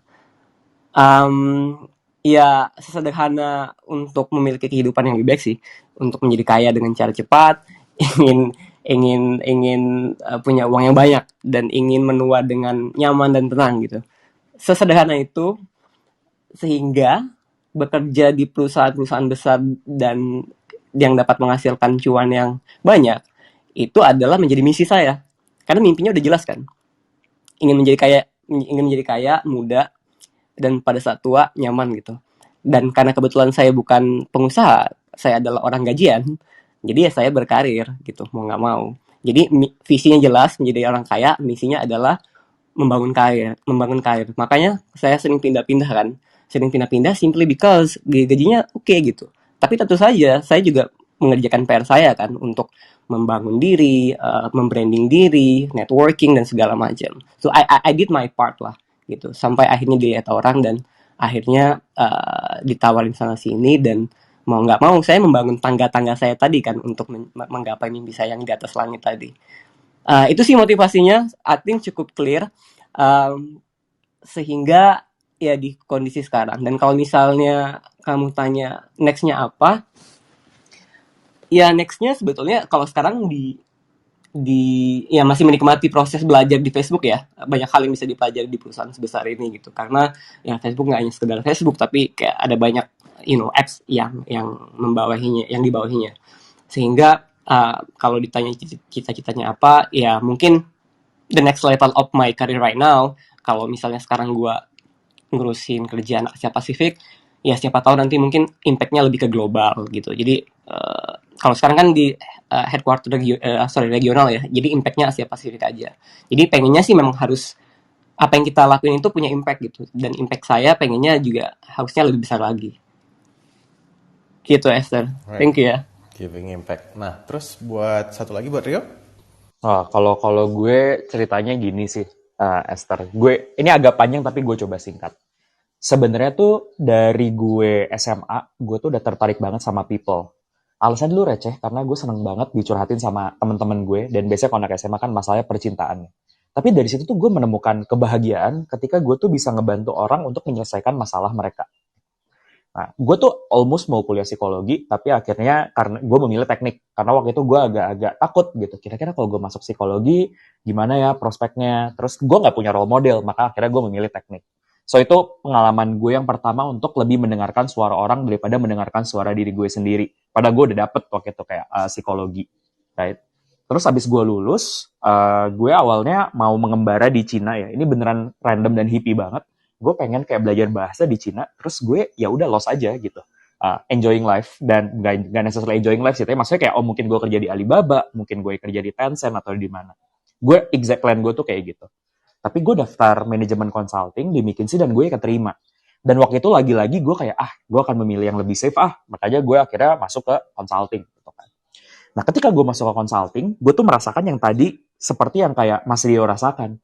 Ini kenapa sih kok ribet banget, kok kayak gini ya, kok nggak sesuai dengan apa yang gue mau gitu. Nah, karena gue kebanyakan mikir kayak gitu loh, gue ngerasa akhirnya performa gue tuh nggak maksimal. Dan pada akhirnya pas lagi ada performance evaluation, gue dianggap tidak memenuhi syarat buat lanjut ke selanjutnya, dan karena di kantor itu ada policy up or out, gue itu di out. Nah, akhirnya nih, gue ngerasa bahwa oke, udah 2 kali keputusan besar di hidup gue, itu di drive sama fear. Kali ini gue akan mencoba untuk mengikuti kata hati gue. Mari gue coba melakukan pekerjaan di mana gue bisa lebih dekat untuk impacting people. Makanya gue pindah ke HR. Nah, yang lebih seru adalah setelah gue masuk ke HR, sebenarnya gue akhirnya belajar bahwa HR tuh luas banget dan gak semua bagian di HR tuh gue suka. Bahkan sekarang kalau lu nanya gue nggak mengidentifikasi diri gue sebagai orang HR. Kenapa? Karena pada akhirnya HR, terutama apalagi kalau gue ngomongnya di konteks startup, akhirnya lebih banyak ngebahasnya itu gimana kita memanage sistem yang memanage people. Padahal yang lebih jauh gue enjoy adalah gimana kita bisa interact dengan orang secara langsung.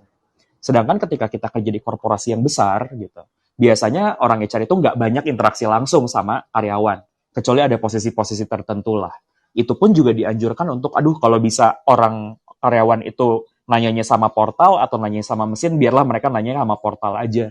Makanya gue nggak ngerasa bahwa, kalau HR-nya kayak gitu, kayaknya itu bukan hal yang gue suka deh.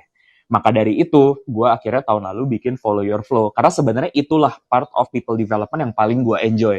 Dimana gue sharing my own reflection, gue share ke orang lain supaya orang tidak perlu mengulangi kesalahan-kesalahan yang gue buat di zaman dulu. Gitu. Dan gue mencoba mengconnect itu ke misi yang lebih besar juga gitu. Jadi gue kemarin udah banyak mikir kayak sebenarnya apa sih yang gue cari di hidup gitu. Ini bisa jadi diskusi panjang, tapi jawaban pendeknya adalah yes, obviously gue pengen mapan juga tadi yang kayak Fikri bilang. Tapi gue lagi penasaran gimana gue bisa lebih berdampak gitu. Terutama di bidang yang gue suka banget, yaitu di people development. Ya gue lagi mikir apakah sometime in the future gue pengen bisa bikin kurikulum yang bisa dipakai sama sekolah-sekolah di Indonesia. Kalau gue ngeliat psikolog-psikolog di luar negeri keren banget. Misalnya ada yang bikin term growth mindset, bikin term grit. Dan itu tuh bisa dipakai dan mengubah cara pandang seseorang. Kayak contohnya ketika orang ngomongin growth mindset, dan ini John juga banyak sering bilang gitu. Itu kan sebenarnya sangat mind-blowing ya. Karena dulu kita pikir yang namanya kepintaran itu stagnan. Tapi dengan adanya growth mindset, orang tuh percaya bahwa kita tuh bisa berubah. Nah, kalau ada hal kayak growth mindset yang bisa disebarkan se-Indonesia, jadi Indonesia nih kita bisa punya cara pikir yang baru, wah itu kayaknya bakal bikin gue ngerasa hidup gue fulfilled banget sih. So jadi kurang lebih itu, dan itu yang memotivasi gue sekarang untuk bikin konten di Follow Your Flow, ada Instagram, ada podcast, ada YouTube-nya juga, untuk menyebarkan apa yang gue passionate about dan berguna buat orang lain. Gitu kali, Esther. Oke, thank you Kak Vicario, Kak Fikri, Kak Jonathan. Thank you Esther. Jadi mungkin gue rangkum dikit dari situ tadi adalah pikirin dampaknya juga ya. Karena dampak dari pekerjaan lo itu, apa yang ingin lo hasilkan, itu juga akan bisa jadi motivasi buat lo. Banget, banget. Dan itu memang akhirnya dua dimensi ya. Karena menurut gue sering ketemu orang yang kayak, yaudah ekstrim, gue cuma mikirin dampak, tapi gue nggak mikirin nih secara finansial sustainable apa enggak. Akhirnya jadinya kehabisan bensin gitu kan, karena terlalu idealis. At the same time, ada orang juga yang kayak, ya udah nggak apa-apa, gue sih asal mapan aja. And which is also good gitu kan. Gue lagi mencoba men-challenge pemikiran gue, gimana gue bisa punya elemen dua-duanya gitu. Oke. Thank you buat teman-teman. Ini kita udah lewat banget. Tadinya gue cuma rencana 1 jam, tapi kita udah molor 40 menit. Tapi ya udahlah. Kalau gitu gue akan tutup aja kali ini. Terima kasih buat teman-teman Rio dan Fikri juga yang sudah sharing. Dan jangan lupa kita akan hadir di setiap hari Selasa, Kamis jam 8 malam dan juga hari Sabtu jam 3 sore dengan topik-topik yang tentu saja akan mengembangkan mindset kita. Dan nanti Growth Space akan hadir lagi di Clubhouse hari Selasa. Selasa kita akan ngomongin soal pengembangan karir. Penting nggak sih kita untuk membangun karir gitu ya, bersama di sini Vicario yang juga konsultan karir lah dengan Follow Your Flow. Silakan follow juga Rio dan Fikri di sosial media mereka, di Instagram dan juga mungkin di Clubhouse. Jadi kalau misalnya mereka jadi pembicara apa, kamu dapat notifnya. Sekali lagi terima kasih buat teman-teman yang sudah ikutan dan juga buat Rio dan Fikri. Thank you. Ini kalau misalnya kita di Zoom nih biasanya ada sesi foto bareng, tapi ya udahlah. Oke, have a great weekend ya buat teman-teman semua. Thank you dan sampai jumpa di hari Selasa malam. Thank you.